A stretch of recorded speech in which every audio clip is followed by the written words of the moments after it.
Hi, I'm Tony. I was just about to take a bite of my Cranberry Brie mini tart. Come with me to the kitchen and I'll show you how to make them. Here are the ingredients that you'll need to make the Cranberry Brie bites. A wedge of Brie cheese, but any soft cheese will do, like goat cheese, cream cheese, or even mozzarella. Fresh rosemary, crescent rolls, whole cranberry sauce. I'm even going to make a few with orange marmalade. Diced pecans, and I'm going to incorporate the zest of a small orange into my cranberry sauce, and I'll show you how to make that. I'm going to lightly dust the countertop with some flour so the crescent roll doesn't stick to the countertop. Oh, I don't know how to open these. Here we go. This is my favorite part, is when it just makes a little pop noise.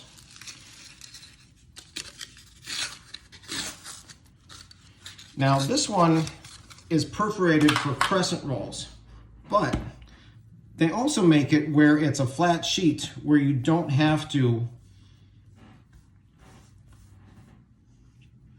knead the perforations together, but it only takes a couple of seconds.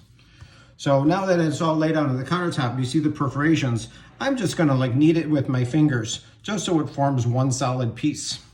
And then when I'm done with this, I'm gonna transfer it to a cutting surface so I can cut this in 24 pieces. Now that I have this on a flat cutting surface, I'm gonna cut this in 24 pieces, and that is the number that's in my muffin tray.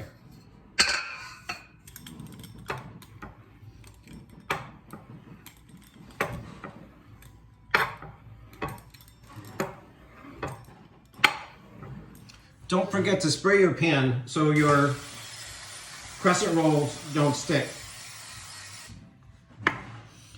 And then put each piece inside one of the muffin pans. When the cranberry sauce no longer resembles the shape of the can, I put in the orange zest. So that way the flavors of the orange and the cranberry meld together, and this will give me a chance to cool down before I spoon it on top of the brie.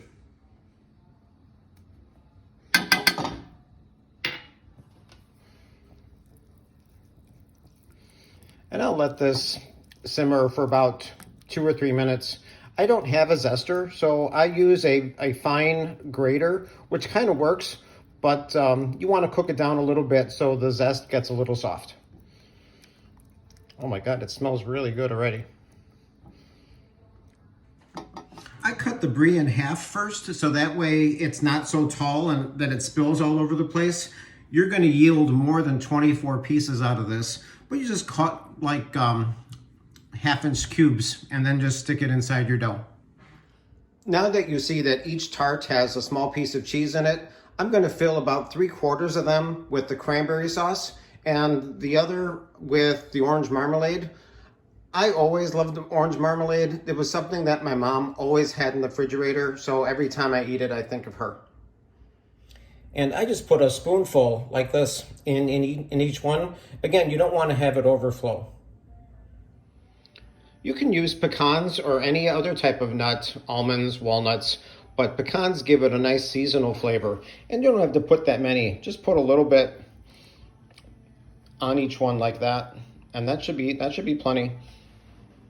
Now that all the pecans are on, I've washed and pat dry all the rosemary, so I've cut that into 1-inch pieces, and I'm just gonna put them on each one generously, and it gives a nice fall and winter flavor to it.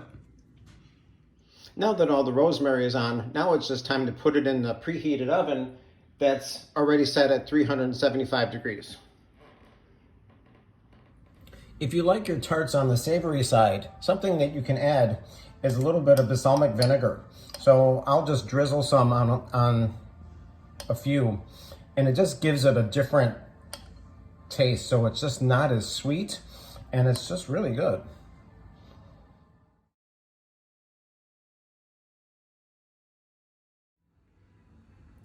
Thank you for watching me make my Cranberry Brie mini tarts. I hope you enjoy them. Happy holidays.